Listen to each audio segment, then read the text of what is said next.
and I've been a king. I've had my life and the world on a string. I've traveled many roads, but I'm so far from done. I have been hopeless and I've had my faith. Some things I've lost and some things I have saved. All of these moments showed me the way that I've gone. Good to know there's so much to live for. Tudo para mim começou no ano 1999, quando eu conheci a Maísa Eliane e fui convidada a participar do Evangelho no Lar. E comecei a participar, eram nas quarta-feiras, uma vez na casa delas e outra semana na casa da outra nossa amiga Juliana. E em 2004 conhecemos o nosso amigo Etienne, que também começou a participar das nossas estudo no lar. E em 2005, mais ou menos, começou a ficar muito grande o grupo. Já não cabia mais nas residências e começou o assunto de abrir a nossa própria casa espírita. E em 2006 foi aonde nós começamos a nossa casa espírita. Good to know there's so much to live for.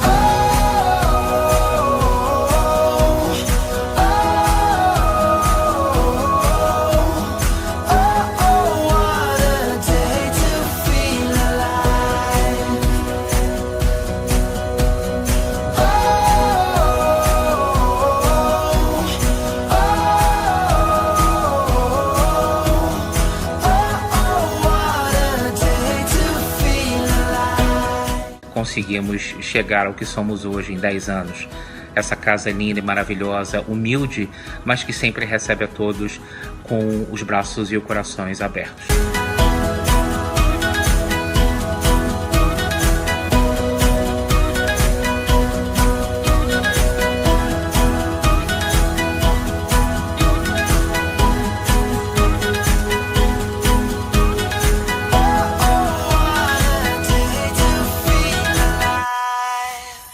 Em 2006, quando nós alugamos o centro na Metro, depois de algumas semanas que já estávamos instalados, o Etienne fez uma reunião porque precisávamos decidir o nome do centro. E nessa reunião a gente fez cadeiras redondas e cada um com um pedaço de papel na mão. Ele pediu para todo mundo colocar um nome na folha.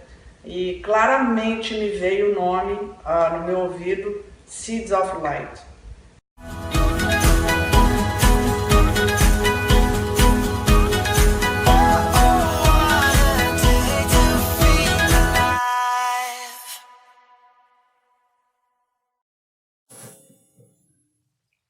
Queridos amigos, a alegria é imensa de poder compartilhar momentos de celebração envoltos em luz, em razão dos trabalhos que se efetivam durante uma década. Nós não temos condições de avaliar o que representa uma década de trabalho, porque é difícil dimensionar nos corações o que é que repercute da leitura de uma página, de uma cena, de um abraço, de uma reflexão, de um transe mediúnico. E nós não temos também a possibilidade de verificar a extensão das consequências em nível espiritual, que acontecem simultaneamente com os trabalhos aqui no plano objetivo dos encarnados. Então, 10 anos de trabalho são inaquilatáveis do ponto de vista daqueles que estamos no caminho com Jesus, na expectativa de podermos fazer o nosso melhor ao lado dele, mesmo nos considerando como servos infiéis. A nossa alegria aos internautas, o abraço àqueles que estão conectados com a Rede Fraternidade e com a FEB TV. Procurei-te desarvorado e triste pelas terras distantes, em loucas aventuras com os outros, sem conseguir encontrar-te. Aonde chegava a minha ansiedade, deparava-me com as marcas dos teus pés no chão. Cobri os meus sonhos de angústia, dilacerando todas as minhas esperanças em vãos movimentos para te encontrar. Exauri-me sem resultado feliz e caí vencido. Defrontei-me um dia com 2 estrelas que se apagavam nos olhos de uma criança abandonada e amei-a. A sua voz sem palavras e a música da sua necessidade fizeram-me encontrar nós 3, o próximo, a mim e a ti, soberano Senhor da minha vida. Não cesses de cantar, ó brisa ligeira que passeias pelo vale, nem interrompas o teu curso, ó água transparente do regato. Toda musicalidade que embala a natureza faz-se partitura para que o cantor destrave a voz da sua garganta e inunde o mundo de harmonias.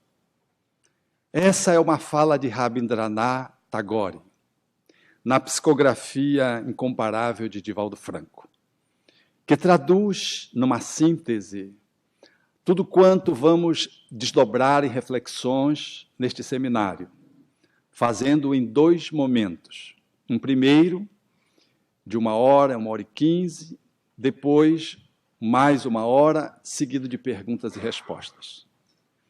Quando nós experimentamos o nosso movimento reencarnatório, nós não nos damos conta de quantos desafios se nos assinalam a vida a partir do ingresso na matriz uterina.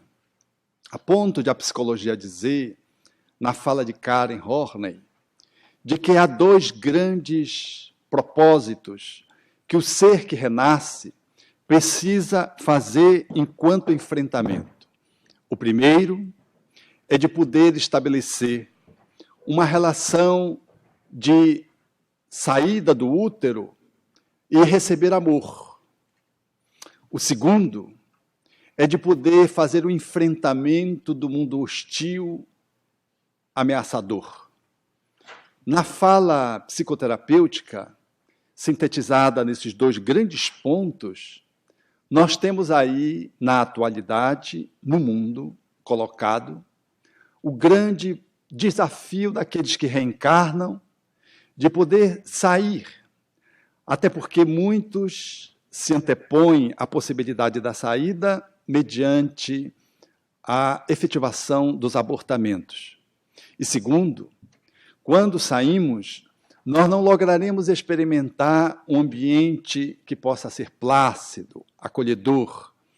Nascer, viabilizar a reencarnação, é, portanto, algo que comparece nas nossas almas como muito difícil, porque quando saímos do útero materno, esse espaço sagrado, esse escrínio, com temperatura agradável, com um profundo selecionamento de som, de luz, dentro de um espaço de vitalidade e dentro de uma expressão de acolhimento incomparável, poder sair do útero e fazer o enfrentamento de uma sala que recebe o bebê na luz, no ar condicionado, em mãos que às vezes estão cansadas de trabalhar ou que não estão comprometidas com o nascimento da criança, e poder ser tocado por elas, para que se estabeleça um manejo de limpeza, de higiene inicial, nem sempre acompanhando o aspecto técnico, o afetivo, e às vezes levando a criança para longe da mãe, sem estabelecer um contato imediato, muitas vezes com a ausência da figura parental paterna, é, para quem renasce, uma experiência que se coloca de uma forma dolorosa. Mas, se esse início pode representar algumas dificuldades, imaginem o que é um ser, um espírito reencarnando, ter que modelar a sua personalidade, experimentando a viabilidade da primeira infância, notadamente dos primeiros anos de vida. É assim que nós vamos perceber que quando nós reencarnamos, pautado em cima daquela fala de Karen Horney, de que nós precisamos, necessitados de amor que somos, aguardamos ser amados e precisamos enfrentar a hostilidade do mundo, nós, numa perspectiva de sobrevivência, quase sempre não conseguimos fazer uma aderência em relação à nossa realidade. E, em função da nossa carência, e em razão das agressividades do mundo externo, nós pautamos um eu que não corresponde ao nosso eu real.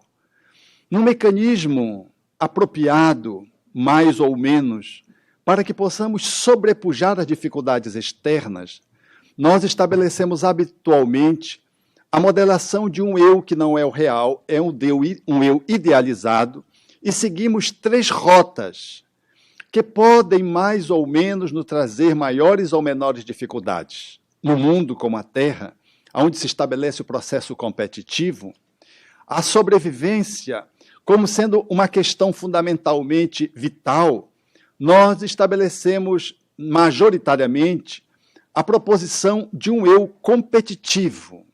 Esse eu competitivo é um eu arquitetado, que se distancia mais ou menos do eu real. E nós modelamos, egoicamente, psicologicamente, na estruturação do nosso movimento reencarnatório em curso, esse eu competitivo. Ou seja, nós precisamos nos destacar de algum modo sobre os outros para podermos capitalizar amor e para podermos sobrepujar as hostilidades do mundo. E assim, surge a modelação desse eu que vai nessa direção da competitividade. Esse eu que vai numa expectativa de, em sobrepujando os outros, poder sobreviver. E assim, uma grande parte da humanidade, a maioria da humanidade, segue essa primeira rota, essa primeira via, que nos traz dramaticamente e estatisticamente um score que é desanimador. Porque na pirâmide social, apenas 5% chegam no topo da realização máxima. 25% fica a meio do caminho e 70% está para a base. A base, portanto, se compõe daqueles que não conseguiram lograr estabelecer um destaque social, que não conseguiram se colocar socioeconomicamente muito bem, que não conseguiram uma projeção que lhes desse status. E assim, imaginem, que todo o eu, que diferenciando-se do eu real, modela um eu competitivo, essa esmagadora maioria de 70%, ela vai experimentar a amargura de uma vida, vai experimentar o desprazer. Inconscientemente, são pessoas que se colocam no mundo, trazendo, sem se darem conta, um ranço de que a vida não é boa e de que é impossível ser feliz nessa perspectiva. É como se a vida conspirasse contra ela, porque ela olha e não conseguiu sobrepujar os outros. Ela experimenta um amálgama com as outras pessoas na base da pirâmide social. E assim, ela traz para dentro de dentro de si para fora esse travo, esse amargor, esse ranço.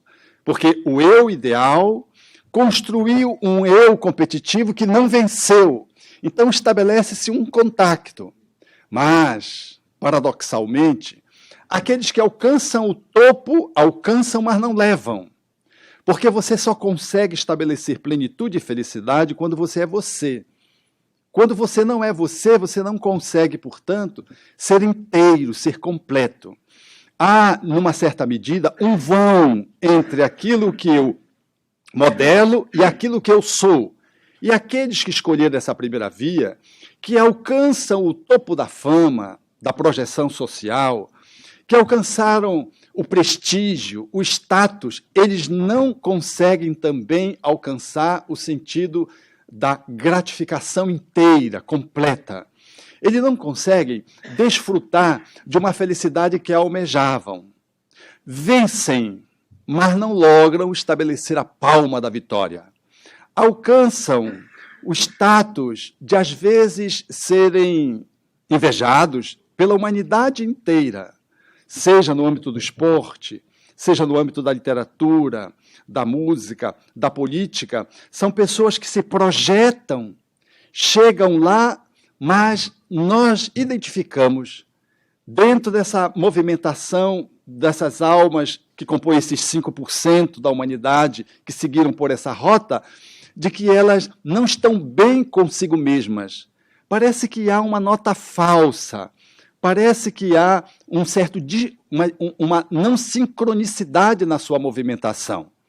É assim que nós vamos identificar, por exemplo, Dom Diego Maradona, o grande Maradona da Argentina, que um astro do futebol, com as suas pernas bem torneadas, com seus dribles desconcertantes, com os seus chutes certeiros, deixando os adversários numa posição, às vezes, vergonhosa. Tal era a sua habilidade no manuseio com a bola, e era assustador para os goleiros a proximidade de Maradona, porque sabia chutar muito bem, colocar a bola muito bem.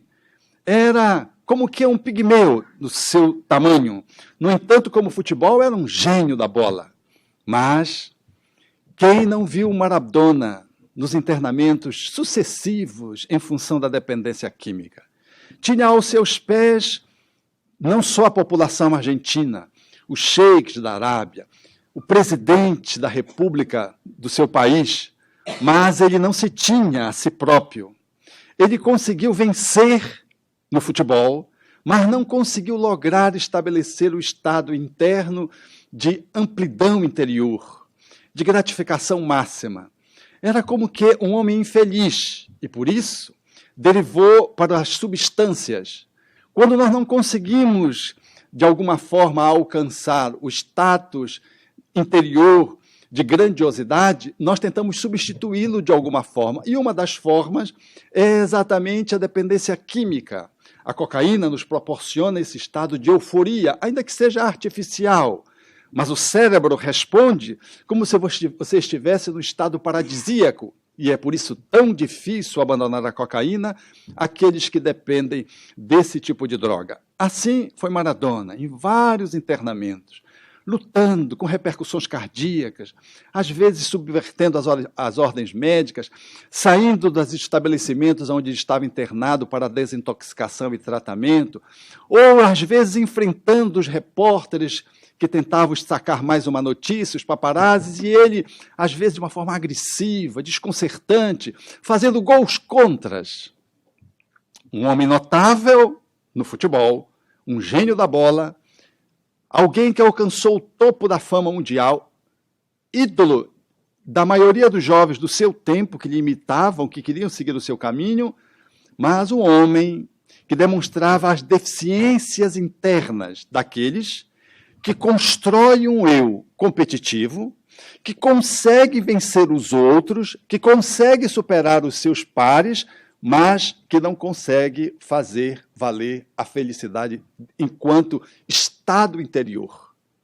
Aqui nos Estados Unidos, nós temos a figura incomparável de Michael Jackson, o gênio do clipe, com a sua voz incomparável, com a sua dança que poucos conseguiriam, num tempo hábil, imitar, dada tão grandiosa eram o mix de habilidades que ele tinha, com a sua voz incomparável. Mas alguém que não conseguiu, de alguma forma, alcançar o processo da maturidade, da madureza, percebe-se, do ponto de vista da sua posição dentro do mundo, a forma como lidou com a fama, a forma como lidou com o seu corpo, um desconcerto.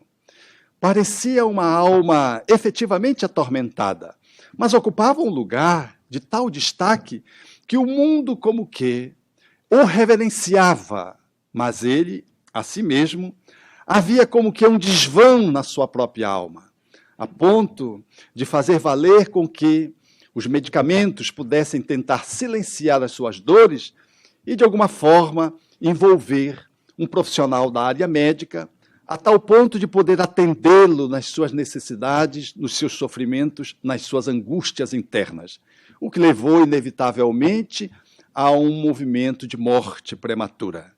São esses que seguiram esse estilo de vida, mas que não conseguiram efetivar-se, mesmo estando no topo da fama. É que quando nós não somos nós mesmos, tudo que a gente faz não é de verdade. Não é pleno, não é aderente, não há inteireza.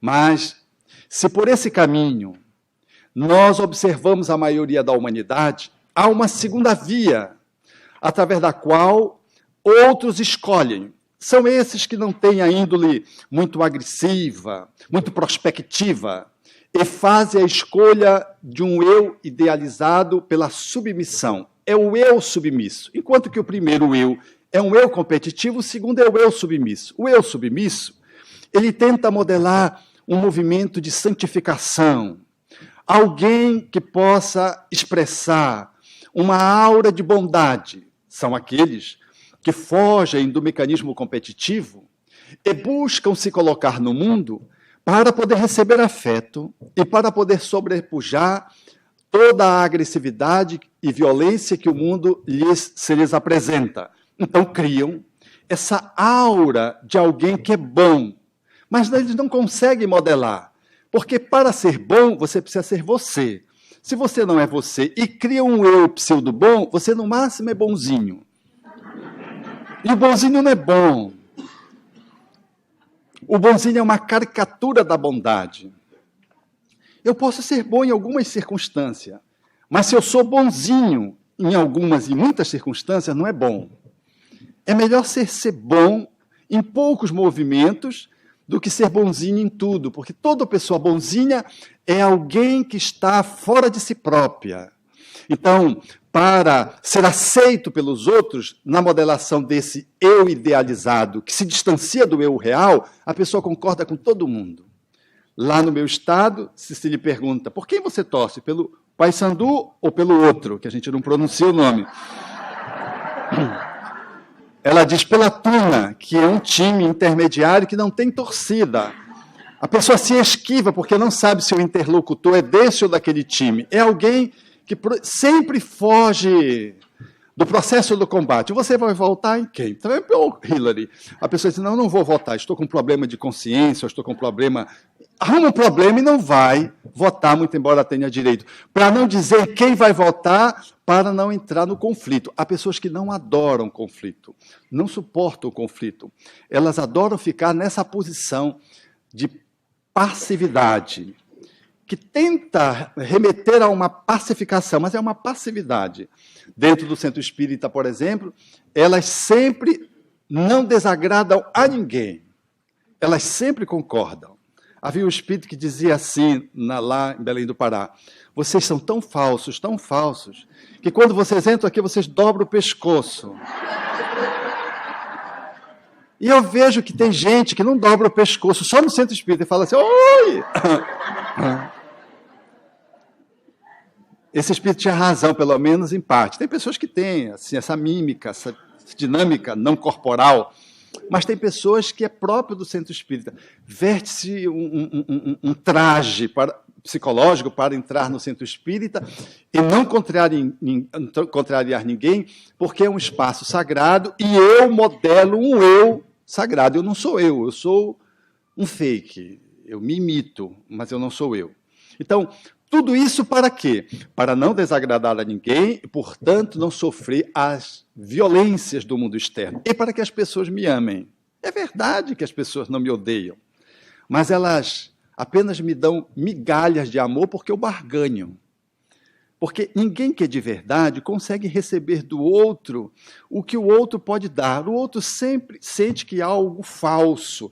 Ele não consegue se entregar para uma relação com alguém que não representa a realidade. Ele sente energeticamente que a pessoa ela não é aquilo. Como um pedinte que vai e faz uma mímica de que ele é um carente. E ele faz uma cara piedosa pedindo esmola. Você pode até dar, Mas você dá, seja para se ver livre dele, seja porque você não quer drama de consciência, mas você não dá achando que você está ajudando alguém. Você está sentindo que aquilo é uma máscara, que o pedinte, já oficializando na mendicância, ele chega em você para pedir um óbolo. E aí você cede, pode ceder, mas não cede do coração. Você cede também num jogo de esforço, porque não há uma relação de encontro. Ali não há uma relação de encontro. Assim, esses que modelam esse tipo de personalidade são seres que caminham num movimento de muito sofrimento interior. Porque, a despeito de não serem desamados, agredidos, e de receberem aqui e acolá as migalhas de afetividade com que eles buscam, na expectativa de serem amados, eles trazem dentro de si mesmo o conflito. Eles modelam um eu pseudo-pacífico, na sua movimentação de submissão, mas o eu real não é atendido, então tem um conflito interno. Se você cutucar essa pessoa muito intensamente, ela pode explodir. Ela pode romper com a máscara da pseudo-santidade e ela é capaz de se revelar monstruosa para você e para si mesma. É porque ela faz um grande esforço para afivelar uma máscara capaz de poder sensibilizar os outros. Mas como não é de verdade, há muita energia para poder assegurar isso. Porque quando você é espontâneo, você vai na espontaneidade, a energia flui. Mas se você modela um eu que não é você, para sustentar esse eu, você gasta efetivamente muita energia para poder assegurar aquela posição. É como alguém que, por exemplo, quisesse se esconder de outrem, ou, por exemplo, da polícia. Uma pessoa que foge da polícia está sempre inquieto, porque gasta muita energia para não ser identificado, para não ser visto, para não ser pego. Assim é alguém que faz um esforço para manter uma posição, uma postura e um jeito que não é o seu. Então, para fazer isso, você tem que estar sempre se lembrando de que até que você vai se condicionando e depois você cria uma armadura que está distante do ser que está dentro dela. Mas a armadura não lhe dá flexibilidade, não lhe dá leveza, não lhe dá uma estrutura de fluidez. Quem carrega uma armadura, tem que gastar força para carregar uma armadura. Porque não pode ser a pessoa própria. E de tal modo, às vezes, a pessoa vai vivendo isso, que a armadura como que incrusta. E a pessoa já não sabe mais nem o que é ela, nem qual é o eu que ela idealizou ser efetivamente, sem que ela fosse ela própria, e esse movimento se mistura e há aí um conflito de difícil solução, porque de tanto ela fazer de conta que era de tal modo, ela perde a referência de como ela é efetivamente. Só um trabalho muito profundo de autoconhecimento poderá devolver a ela a sua própria natureza e a sua própria espontaneidade. Essa que segue pela segunda via, ela igualmente, portanto, não é feliz. Ela, a despeito de conseguir manter essa máscara, ela não consegue experimentar um estado interior de serenidade. Do mesmo jeito que a primeira, que mesmo aqueles que vencem não sabem se aqueles que se lhes aproximam são seus amigos ou são bajuladores, estão em interesse na sua fortuna, ou se são efetivamente pessoas que lhes devotam algum afeto, essas pessoas se sentem um pouco paranoicas, porque elas, mesmo tendo se projetado, elas não conseguem avaliar que o afeto que elas recebem, se eles são afetos de verdade. Mas há uma terceira via, através da qual aqueles que reencarnamos podemos modelar numa expectativa de poder sermos amados e de podermos fazer um enfrentamento do mundo que é sempre hostil, violento e agressivo. É a posição daquele que se afasta da sociedade. Cria-se um eu espectador. O primeiro é o eu competitivo. O segundo é o eu submisso. E o terceiro é um eu espectador. É um eu do pseudo-guru, é aquele que se isola da sociedade. Porque se você quer saber a dimensão de uma pessoa, põe uma pessoa para conviver com ela. Mas se você a afasta da sociedade, você não tem como aquilatar o quanto a pessoa é.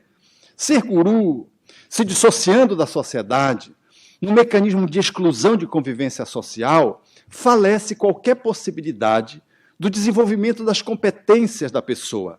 Ela pode desenvolver muitas habilidades mentais, mas a dinâmica social, afetiva, psicológica, ela fica muito comprometida, porque a sua inserção grupal está, igualmente, não validada pelo distanciamento dos grupos sociais. Aliás, é isso que marca a figura de Jesus. É a sua inserção na sociedade. Ele não foi um homem máximo porque ele se isolou para o monte, foi para o lago, se escondeu em algum lugar, e alguns tentam até afirmar isso. Não, Jesus foi Jesus porque ele ficou dos 13 aos 30 anos meditando. É uma tentativa de correr pela essa terceira via, puxar para essa terceira via. O que marcou Jesus foi a arte de poder conviver com as pessoas. Isso que fez-o grande, grandioso, porque um ser humano tem a dimensão do quanto ele marca as pessoas na sua interação, no seu processo de convivência. Assim, esses que buscam essa terceira via, eles se distanciam, e ao se distanciarem, eles experimentam um vácuo interior, agora, de ausência de convivência. É um guru que se distancia, que escolhe viver longe da sociedade, seja no deserto, seja na montanha, seja num claustro. E ele faz essa movimentação, desenvolve reencarnatoriamente algumas competências, é verdade. Mas ele foge do seu propósito máximo. E se você trouxer esse guru para conviver dentro da sociedade, aí você vai ver que aquele eu que o transformou num espectador da vida, quando distante do eu real, quando você traz para a sociedade, há um colapso. Imagine um guru vindo, por exemplo, de um tempo demorado, num movimento de meditativo, distante, portanto, da convivência com outras pessoas, e eles virem, por exemplo, aqui para Miami ou para Belém do Pará e ver aquela fila bonita, aquela fila grande, e alguém, por exemplo, furando a fila. Ou então, num trânsito caótico, e alguém cortando-lhe a frente, ou alguém jogando luz alta por trás. Aí eu quero ver se é guru. Ele não consegue lidar, porque ele foi guru sem ser testado. Chegar no aeroporto, por exemplo, e ter que lidar com as contradições de um mau tempo, ou de pessoas que se colocam na sua frente para acessar a aeronave de forma preferencial, e ele ter que poder aceitar, experimentar a paciência que ele pretensamente desenvolveu fora do ambiente social, e agora, inserido num contexto social, ele é chamado a experimentar essa paciência de verdade. Porque você só sabe se você é você quando você está numa relação de verdade. Senão, é apenas um teatro que você pode estar encenando. E, às vezes, você pode encenar aquela cena desde que você se prepare. Assim, este eu, que vai modelando o eu guru, esse eu que fica à margem da sociedade, é um eu que experimenta na linguagem de Bezerra de Menezes o movimento da covardia, porque se afasta da sociedade porque tem medo dela. Não recebe e não dá para a sociedade. E fica como eremita sem experimentar, dar a sua contribuição para que a humanidade possa ser melhor. São, portanto, 3 vias que se colocam no mundo para contornar os 2 grandes desafios propostos no processo psicoterapêutico, analisando o nascimento e a primeira infância. Receber amor dos outros e poder superar a agressividade de outrem. Aquele que se afasta da sociedade, como ele não convive em sociedade, ele não é ferido, ele não é machucado, mas ele passa em branco também, porque ele não dá nada para a sociedade. se é verdade que ele não sofre ferimentos, ele igualmente não consegue avançar em nada, porque ele não se apropria das relações para fazer o seu movimento de aprendizado. Mas também ele não é amado, porque ele vive em solidão. Não em solitude, ele se isola e experimenta a solidão como estratégia de sobrevivência. É precário essa perspectiva. Muitos daqueles que vivemos socialmente, a despeito de não nos desconectarmos da sociedade, vivemos mais ou menos nessa terceira via. Não queremos contato, nos distanciamos dos grupos sociais, ficamos mais em casa, nos ensimesmamos em nós mesmos e fazemos pouca afluência no ambiente da parentela, da família. Há muitos, e muitos jovens, que ficam no quarto, demoram-se demasiadamente no quarto e fazem do seu isolamento uma estratégia de sobrevivência em função do medo de não serem amados e usam a internet como seu mecanismo de contato. Mas eles vivem apenas virtualmente. Eles não vivem realmente. As suas relações não são presenciais, elas são sempre virtuais. E são relações muito estranhas. E quando eles são chamados a fazer um contato, é um desastre, porque eles desaprenderam a se relacionar. Não se relacionam em casa, estabelecem uma relação, às vezes, na escola quase que solitária, e em casa eles fazem da internet a sua conexão com o mundo, e preferencialmente com pessoas que não moram na sua cidade, para não serem suscitados a encontros presenciais. Seja porque trazem conflitos, seja porque não querem sofrer, seja porque não querem serem desamados. Outro dia eu conversava com uma jovem e eu dizia, engraçado, você só estabelece relações fora de Belém do Pará. Ela disse, é. O senhor sabe por quê? Eu disse, eu sei. É porque você tem medo de rejeição. Ela disse, como é que o senhor sabe? Eu digo, por quê? Tem tanta gente em Belém do Pará formosa, Belém do Pará é uma cidade graciosa, com mulheres bonitas, homens bonitos, e você fica aí na máquina, atrás da máquina, se escondendo atrás da máquina. Se relaciona por Skype, e quando você vai para as relações, quando você se lança para as relações, é um fiasco, porque você não tem competências para poder estabelecer, você tem tanto medo que você frustra as relações. E ela disse, o senhor sabe que o senhor tem razão? Naturalmente que eu disse isso depois de ter feito uma longa leitura da sua psicodinâmica, da sua forma como ela se colocava no mundo. Então nós somos assim. Nós estamos, às vezes, numa dessas três vias. Qual via você está? Dentro do centro espírita, você briga pelo cargo. Ai de quem cruze o meu caminho. Você quer vencer as agruras que envolvem os desafios da convivência no centro espírita, ocupando uma posição de destaque do presidente. Uma posição dificílima do presidente. Porque ser presidente precisa de muita humildade para ser presidente. E precisa de muita disponibilidade interior para fazer o que o presidente deve fazer. Ser o principal servidor. O presidente é o que mais serve, na medida que Jesus nos aponta como sendo o maior, aquele que se faz o menor, aquele que quer servir, deve servir aos outros, na experiência do lava-pés, na época em que os discípulos perguntavam quem ia substituí-lo, e ele, sem dizer nada, vai lavando os pés dos discípulos. Quando chega em Pedro, ele diz, não me lavarás os pés jamais. E Jesus disse, se eu não te lavar os pés, tu não tens parte comigo. Pedro faz uma reflexão e dá-se conta de que se nós não lavamos os pés um dos outros, os pés que nos levam na jornada da vida, à época, atitude dos servos, cuidando dos outros, das grandes caminhadas que se faziam, lavar os pés era uma atitude de suprema humildade, reservada aos servos.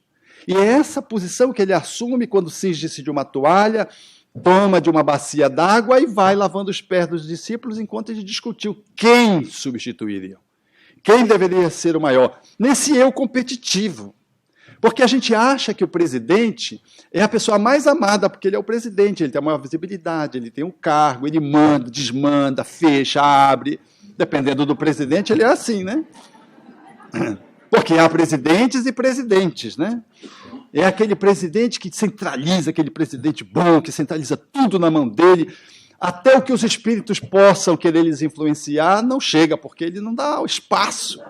Ele ocupa todos os espaços, ele é um guia encarnado, então ele sabe o que tem que fazer, não precisa de orientação espiritual. Até o presidente, numa outra perspectiva, que está presidente e que exerce essa função com muita humildade, que é aquele que primeiro chega, que serve, é o por último que sai, porque é aquele companheiro que está sempre reservando espaço de tempo para atender as pessoas mais sofridas, mais tímidas, que se reservam os últimos momentos da casa para pedir ajuda. E ficam. E quando todo mundo se esvai, a pessoa chega meio tímida, e se é um presidente categorizado, lá ele está, na casa. Ele quase sempre é o último a sair. Ele vale-se do cargo para exercer o encargo. Mas o cargo, para ele, sempre está aquém do encargo. Ele está numa função que ele está ali por conta de uma eleição, em torno da qual ele não fez, de modo algum, campanha, não estabeleceu facção, e ele está ali como um servidor que foi aclamado como quê? Foi escolhido, porque ele tem um coração fraternal, que se abre para poder atender as pessoas. Ele é alguém que serve. Ele é alguém que está mais conectado com ele próprio. Ele é alguém que está mais em dia consigo mesmo. Ele não brigou por um cargo. Ele não brigou por uma ascensão. Porque ele sabe que o cargo representa ônus, representa energia a ser distribuída. E ele não faz isso porque, efetivamente, o destaque da posição de um presidente do Centro Espírita deveria ser alguma coisa muito espontânea que deveria acontecer no seio da sociedade espírita, e essa pessoa quase sempre não precisaria de voto. Ela é aclamada como o quê? Mas, se eu sou o presidente porque a minha chapa ganhou e porque eu fiz valer a minha proposição de gestão na Casa Espírita, e eu lutei, eu fui, e eu advoguei, eu estou como aquele presidente que desencarnou e o grupo do Espírita foi ao Chico perguntar sobre comunicação dele e o presidente não deu comunicação. O grupo voltou para a sociedade frustrada, depois voltou na expectativa de encontrar uma mensagem do presidente e não houve mensagem do presidente. Na terceira vez, o grupo voltou de novo e nada do presidente se comunicar. E aí um companheiro disse, Chico, o nosso presidente não se comunica, ele que era tão humilde. E aí o Chico, matreiramente, como bom mineiro, disse, ele tinha muito orgulho de ser humilde. Ele estava lá num aperto, provavelmente, no mundo espiritual. Nós, na expectativa desse eu competitivo, que nós modelamos para podermos receber afagos, que nós modelamos para superar a nossa insegurança através de uma capa, de uma armadura do eu idealizado competitivo para nos sentirmos mais fortes, mais invencíveis, menos ameaçados. Aí a gente se escora atrás de um cargo. Eu vi, certa feita, em Belém do Pará, acolhendo uma entidade que se comunicava, iniciando a sua fala assim, e a porta é muito estreita, muito estreita, muito estreita. Eu achei que era um benfeitor, que devia trazer uma fala consoladora. E fiquei aguardando que ele continuasse. Mas ele começou a lamuriar. E aí eu fui para o diálogo com ele, comecei a dialogar, e aí eu me dei conta de que ele era um expositor espírita. Ele tinha desencarnado, e a lamúria dele era a seguinte, que ele tinha desencarnado, e mal ele desencarnou, a esposa já se envergonhou para o outro cidadão, se entregou para o outro cidadão. E disse, mas como a minha esposa já estabeleceu uma outra relação? Quer dizer, se a pessoa desencarna e o outro já conecta com uma outra pessoa, não é o que será de mim, é quem será de mim no velório, né? E aí ele começou a reclamar dos filhos, que os filhos tinham lhe esquecido o nome. Eu digo, meu Deus, esse cidadão deve ter sido da pá virada. Porque os filhos esqueceram o nome do pai, a esposa esquece, né? Recebeu o livramento, ele foi. Mas os filhos... Aí eu fiquei pensando, os filhos... Aí eu disse, mas você... Aí ele começou a dizer qual era o estado que ele trabalhava. Eu não vou dizer o estado, porque pode ter alguém aqui desse estado. E aí ele começou a dizer, né, e que ele era expositor, que ele fazia estudo sistematizado, palestra, né, palestra, que ele falava sobre a caridade. E aí, num dado momento, ele disse, cadê o doutor Bezerra, que não veio me receber? Estava questionando que o doutor Bezerra esqueceu dele, estava tão afobado, tão agoniado, esqueceu desse servidor do Cristo indomável. Eu digo, e onde você está? Estou em casa. Ele ficava na casa dele. Eu digo, estou na minha casa. Eu digo, não, você não tem casa. Cadê a certidão de propriedade de... Não tinha. Naturalmente que não tinha. Eu fazia alguns enfoques só para poder contraditar, para que ele pudesse começar a cair na real. E aí eu fui percebendo de que o cidadão, ele era um eu competidor que conseguiu levar uma vida inteira nessa posição e quando desencarnou, ainda tentava sustentar essa posição de que ele era um trabalhador, que ele tinha feito palestra, de que ele fazia a caridade, porque a caridade que a gente faz é para receber afeto dos outros e receber elogios. Tanto é que a gente diz, no Brasil, eu vejo muitas instituições fazer assim, você entrega um enxoval e as pessoas sentam, os pobres, os miseráveis sentem, e a diretoria fica aqui, ou o departamento social fica aqui, aí vão entregar, e a pessoa vem, todo mundo aplaude, eles entregam, quer dizer, a gente faz para ser visto. A gente não faz a caridade. A caridade é feita daqui para lá.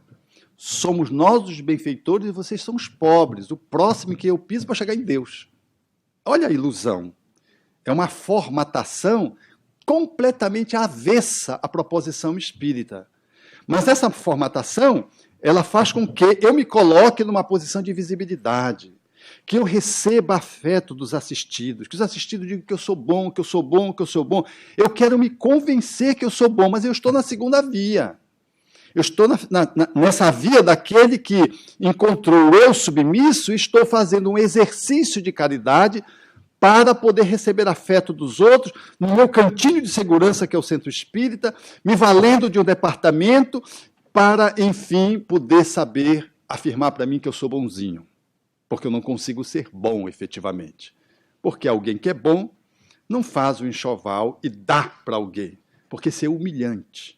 E alguém que é bom não coloca os pobres de um lado e os benfeitores do outro. Na fala kardeciana do Espírito Carita, o benfeitor ele tem que, a tal ponto, se estabelecer na relação de ajuda, de caridade, no qual ele se transmuta, ele se traveste ao ponto de ele se colocar como sendo beneficiado.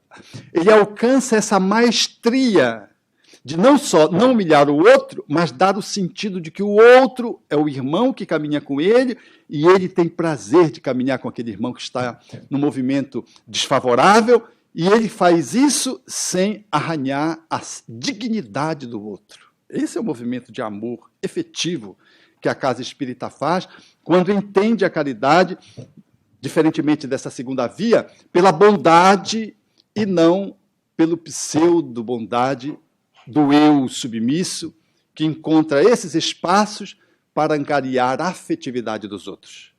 Mas nós ocupamos isso. Às vezes na casa espírita também, ou dentro da nossa movimentação existencial, se nós não nos afastamos da sociedade, a gente só vai para os espaços que a gente tem segurança de que a gente não vai ser ferido. E a gente comparece, por exemplo, a uma reunião mediúnica e só, não frequenta uma reunião de estudo, não participa de nenhuma atividade assistencial, porque a gente faz um movimento de exclusão por medo, porque o maior medo do ser humano é o medo de não ser amado. É o medo infantil da criança. A pior coisa para uma criança é não ser validada pelos seus pais. A dor maior supera a falta de alimentação, porque a falta de alimentação é a carência de energia para atender o corpo, mas a carência de amor para atender a alma é muito mais lesiva. É por isso que a demanda de alguém que vai pela via da adoção, em grande parte, é desafiador. Não é porque alguém que as receba com todo o amor, com incondicional amor, não seja suficiente. É suficiente, mas não é suficiente para anular essa história aqui de alguém que não ficou comigo. Por que a minha mãe me deu? Por que o meu pai me deu? É um sentimento que fala de que eu não fui bem formado, de que eu não fui suficiente.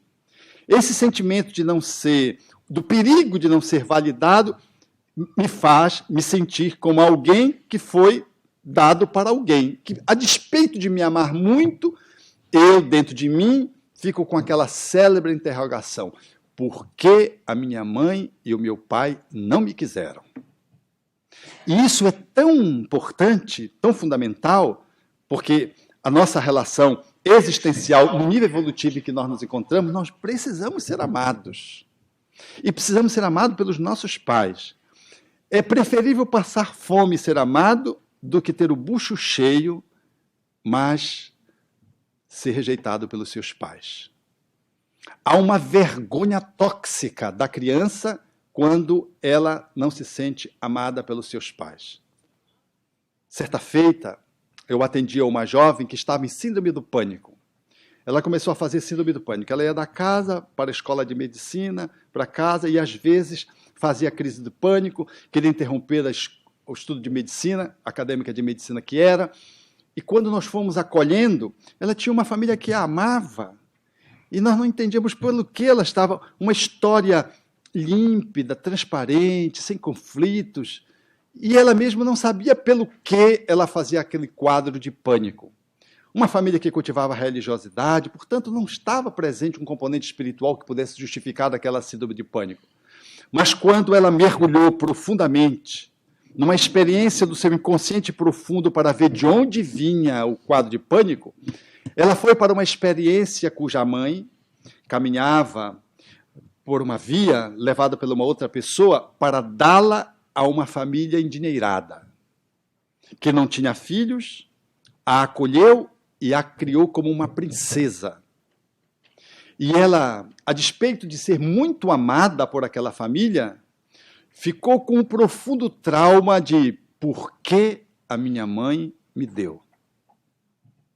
E quando ela desencarna e vai para o mundo espiritual e encontra a sua mãe tem a oportunidade de lhe dizer de que ela estava tuberculosa e caminhava inevitavelmente para a morte. E ela escolheu uma família que tinha suporte para poder dar seguimento à sua vida, de que ela, portanto, não morreria de fome. Então ela escolheu uma família, sugerida por uma outra pessoa. E ela deu nessa expectativa de poder, antes de morrer, salvar a filha. A despeito desse encontro no mundo espiritual, esse espírito, ao reencarnar, ainda trouxe reverberação daquele movimento de abandono que se estabeleceu naquela existência. Essa vivência foi tão profunda que houve uma mudança radical no sentimento que a mobilizava ansiedade e que estratosfericamente disparava a crise de pânico, que é um transtorno psiquiátrico relacionado à ansiedade. Assim, era, no fundo, era um sentimento de falta de amor. A falta de amor, ela nos lesa profundamente quando somos criança. É por isso que o cuidado com o útero é de fundamental importância, porque são 9 meses de relação simbiótica. E depois, na gestação que continua extrauterinamente, nós não podemos regatear afeto à criança que está posta, porque tudo que nós fazemos com ela, nesse movimento de amadurecimento do seu eu humano, do seu ego, para essa encarnação, vai lhe marcá-la como uma matriz para o resto da sua vida adulta nessa encarnação e às vezes para as outras. Então, essa perspectiva colocada pela psicoterapia, pelos pesquisadores de hoje, de que nós saímos do útero e criamos um eu imaginário para podermos ser amada, faz sentido. A nossa estratégia é de poder ser amado. E nós fazemos isso quando a nossa família não dá conta de poder nos acolher suficientemente. Quando ela não dá conta, a gente vai, então, criando estratégias para poder receber a afetividade. E aí a gente cria outro eu, que não é a gente. Nós citamos aqui 3 exemplos, mas existem outros, e um mix deles, na expectativa de poder receber a afetividade. e de lograr vencer as agruras de um mundo que é sempre difícil de se viver. E quando crescemos, nós trazemos essas sequelas. E quantos de nós, trabalhadores espíritas, ora funcionamos numa via, ora noutra, ora noutra. Qual via você funciona? Em que movimento você se coloca? Quem é você? Você modelou um eu que não é você? Você estabeleceu um eu que a gente chama de idealizado, é o eu ideal para poder alcançar aqueles dois objetivos.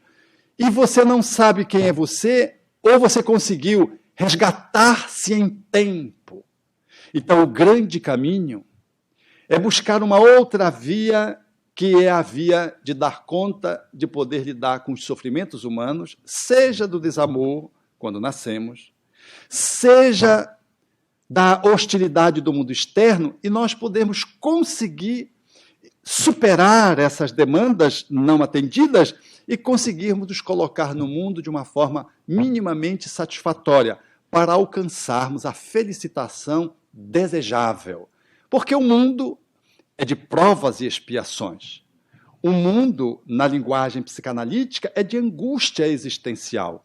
O sofrimento é inevitável. E como nós vamos lidar com isso para que não sejamos mais um a sofrer irremediavelmente e gravemente, e às vezes cruelmente, é a habilidade de podermos seguir uma quarta via, que nós vamos colocar aqui, à guisa didática, para nos ensejar a percepção espiritista.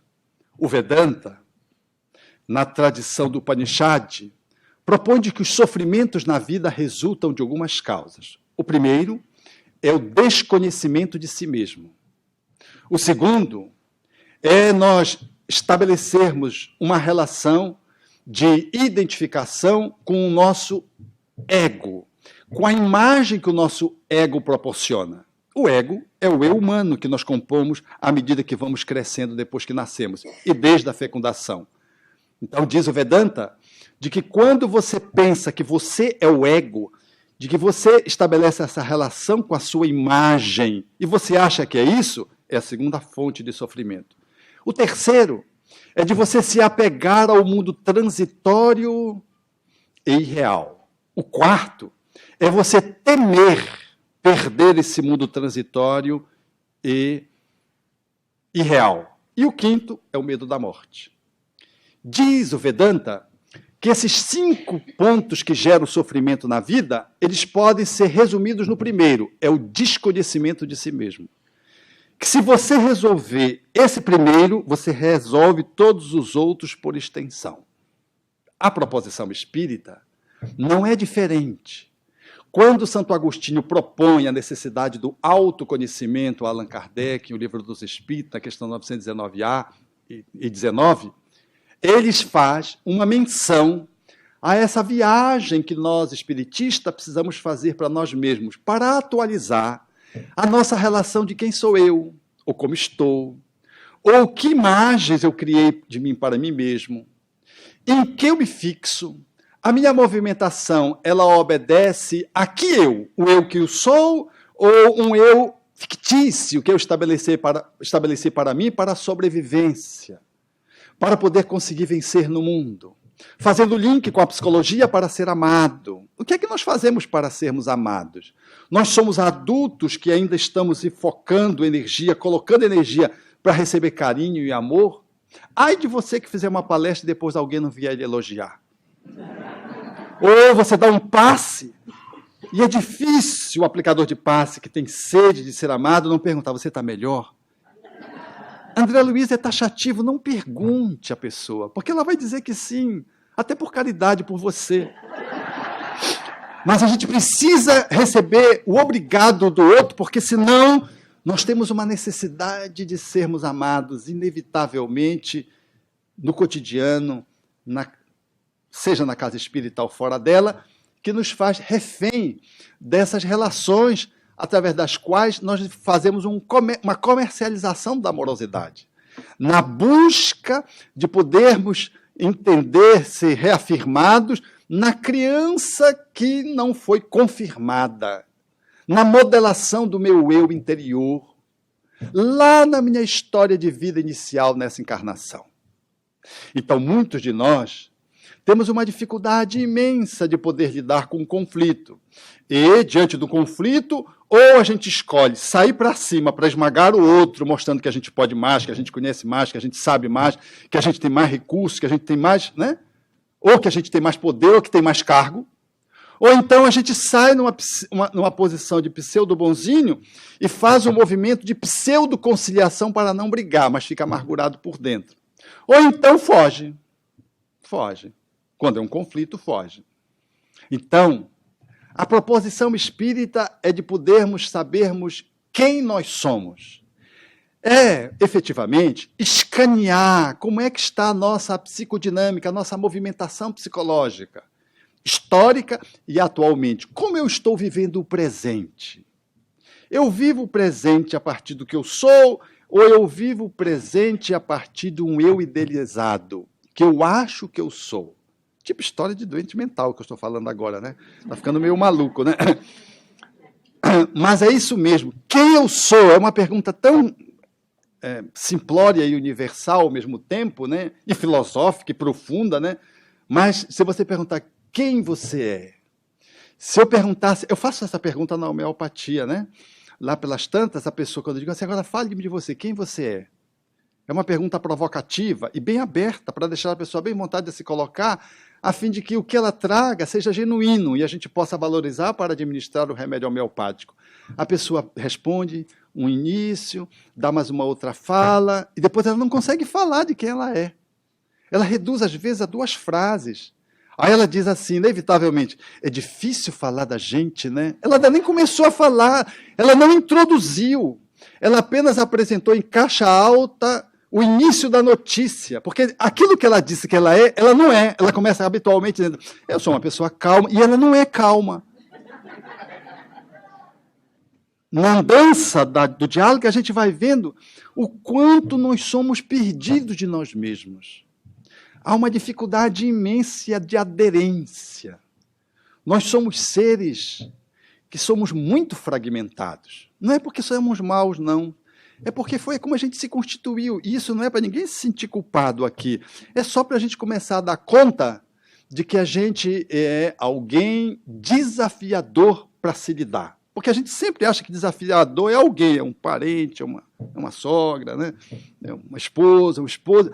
Desafiador sou eu na relação comigo mesmo. É desafiador a gente ser com a gente. Porque há uma profunda desconexão, ou uma relativa desconexão. Há uma fragmentação interna.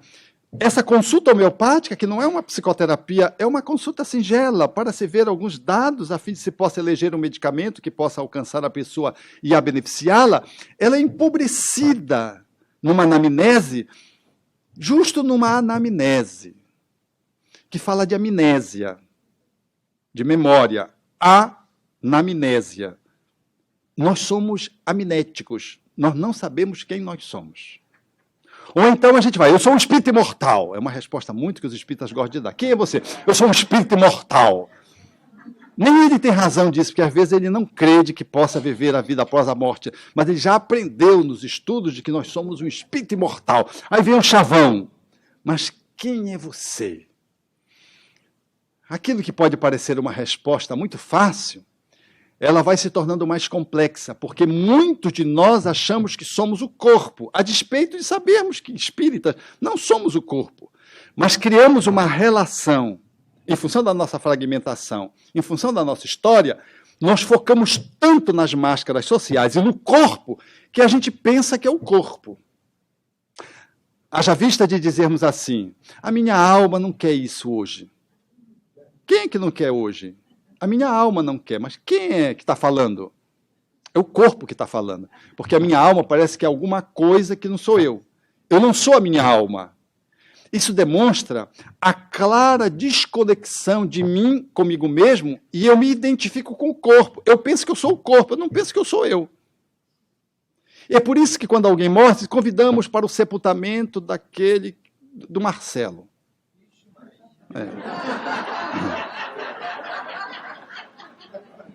Mas o Marcelo não se suicidou, nós não vamos enterrar ele e o corpo dele junto, vamos enterrar só o corpo.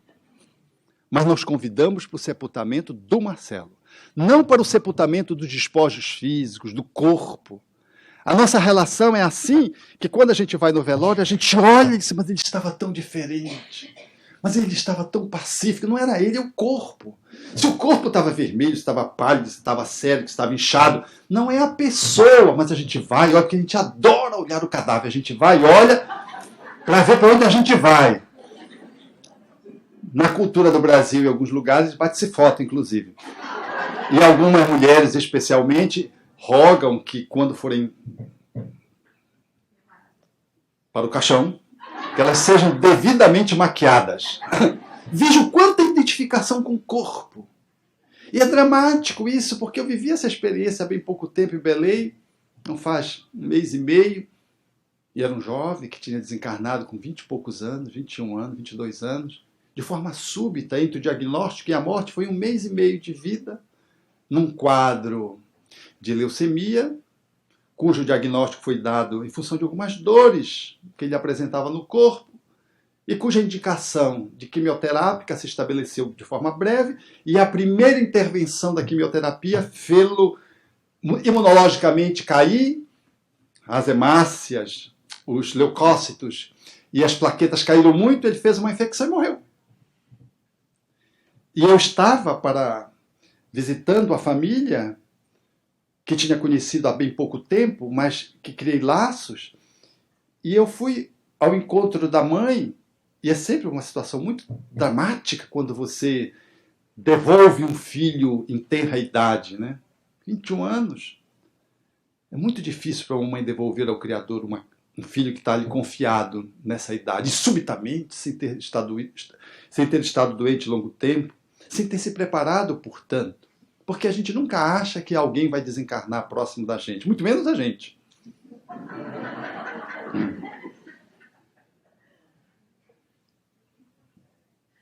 Se a rasga-mortalha gritar no teto, quem vai morrer? A gente pergunta quem vai morrer, né? Na superstição. Mas a gente nunca pensa que pode ser a gente, né?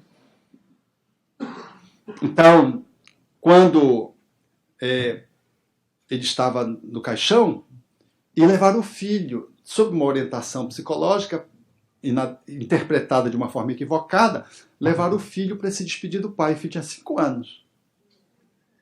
E quando levaram, e eu me aproximei, estava a noiva perto do caixão, e eu fui abraçar a noiva que eu conhecia, e eu vi, era inevitável, ela estava do lado do cadáver, e ele estava absolutamente disforme.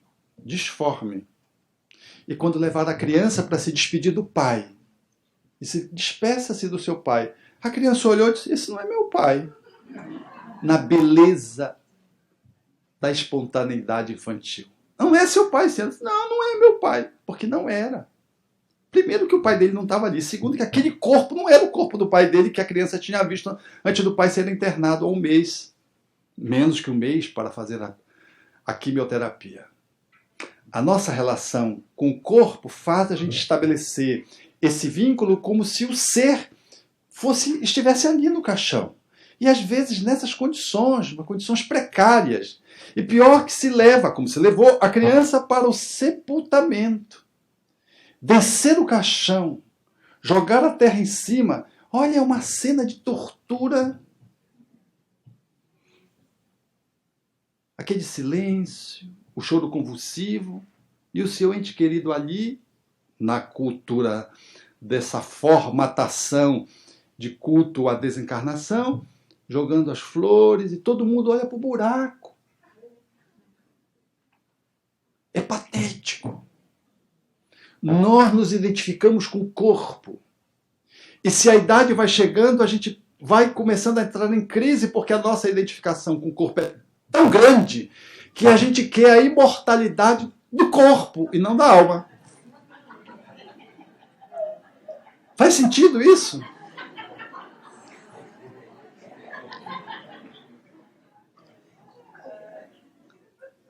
Não é possível surgir uma ruga, um cabelo branco. Se é no homem, é motivo de charme. Mas se é numa mulher, é motivo de psicoterapia de profundidade.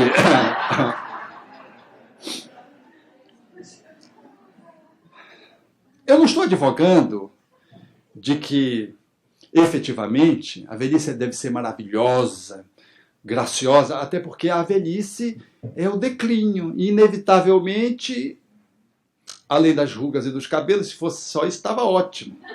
Mas quando você levanta, o seu corpo geme. Até, como dizia o meu amigo no Paraná, Alberto, depois dos 60, se você levantar e não sentir nenhuma dor, pode fazer a prece de encerramento, que já está fora do corpo.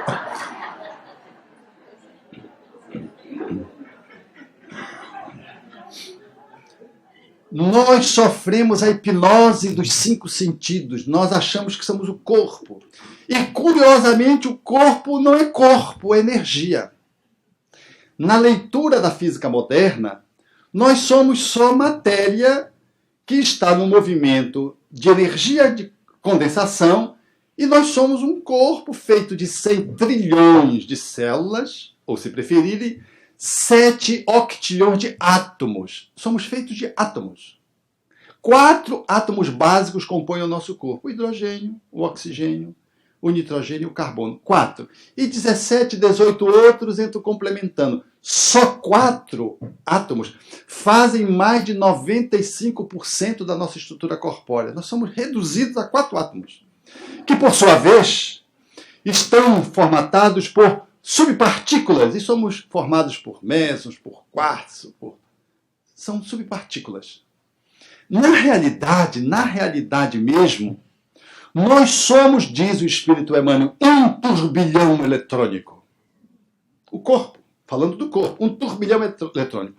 Um grande espaço vazio com algumas colisões que se estabelecem de algumas subpartículas que neuroticamente se movimentam, que se chocam, que desaparecem num grande vácuo. Energias essas que falam de que nós somos energia e informação dentro do átomo. E nessa conformação, nós somos uma presença que habita um espaço vazio. O espaço vazio é o corpo. Por isso que na tradição hindu e budista, considera-se o corpo como sombra, Maya.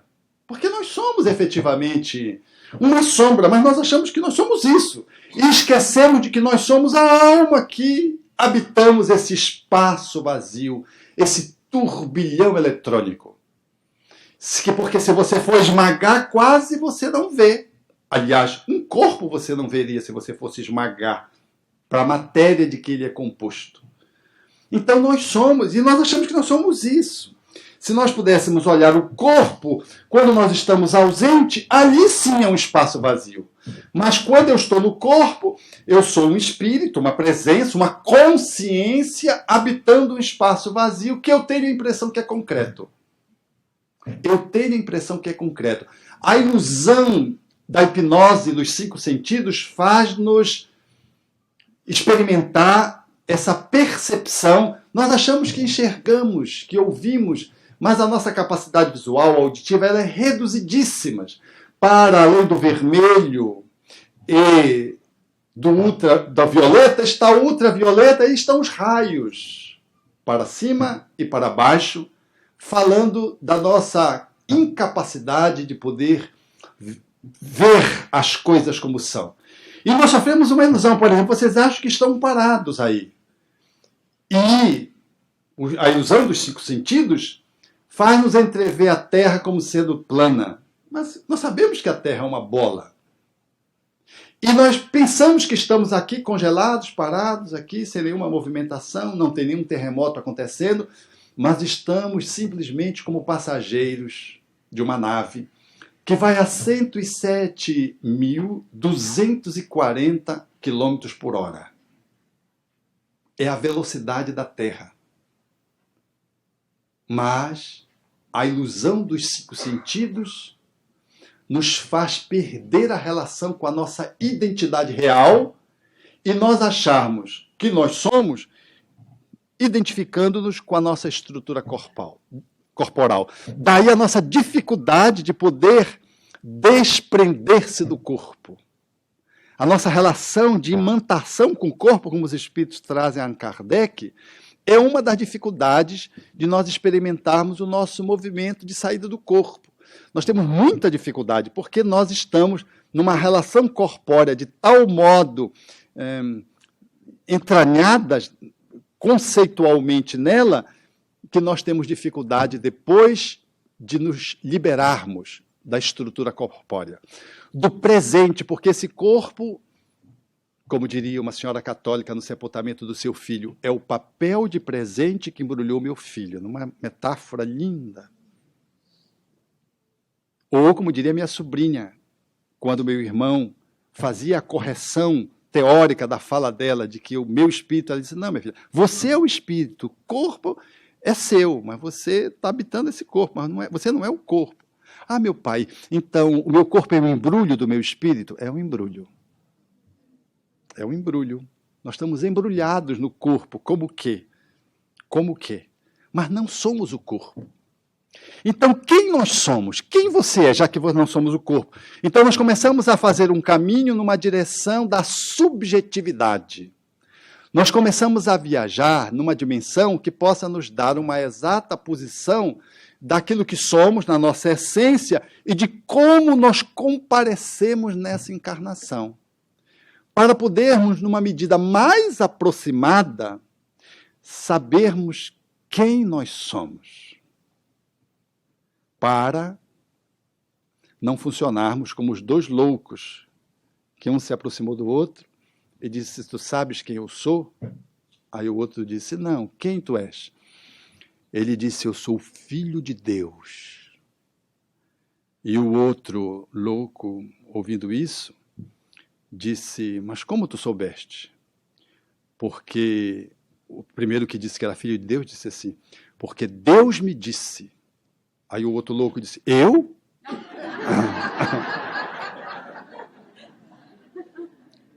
Vamos para a nossa pausa e na volta nós vamos ver essa quarta via nessa proposição espírita para podermos ter a ousadia de saber quem somos no campo da felicidade.